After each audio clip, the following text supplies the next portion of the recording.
নমস্কাৰ মই দৰ্শী গগৈ আজি ফুৰি আহো বলক অলপ মামাৰ ঘৰৰ পৰা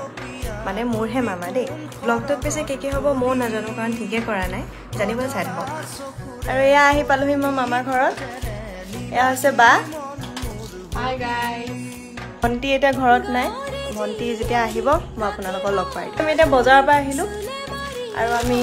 মেগী আনিলো গাইস মোৰ স্পেশাল ৰেচিপি দেখা তাই বোলে তাই নিজে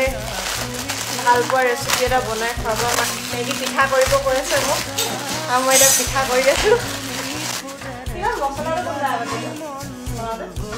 কিন্তু মই কি দিওঁ আগতে নে মেগীটো আগতে এই হৈছে বাৰ ৰেচিপি পানী বিনা মেগীটো আগতে ভাজে আজি কি খুৱাব আৰু তাই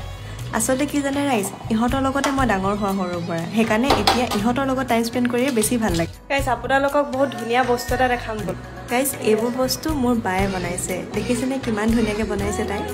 মোৰ কিন্তু তাই গোটেইবোৰ আৰ্টৰ ভিতৰত এইখন আৰ্ট চবতকৈ ভাল লাগে আপোনালোকৰ কোনখন ভাল লাগিলে ক'বচোন আৰু এইফালে আমাৰ স্পেচিয়েল ৰেচিপিৰ মেগী হৈ গ'ল এতিয়া খাই চাওঁ বোলো হাই তাই এতিয়া অফিচৰ পৰা আহিলে মানে নিব নোৱাৰা অৱস্থাত আছো আৰু তাই মানে অফিচত কাম কৰে গাইজ বায়ে কৈছিলে যে তাই যদি জীৱনত একো কৰিব নোৱাৰে তেন্তে তাই মেগী ঠেলা এখন খুলিব চবকে আহিব কৈছে আহিব দেই ব্লগটো ইয়াতে খতম কৰিব লাগিব বেয়া নাপাব কাৰণ মই ইমাৰ্জেঞ্চিত ঘৰলৈ আহিব লগা হ'ল আৰু শেষ কৰাৰ আগত মই এটা কথা কওঁ আমাৰ মামাৰ ঘৰত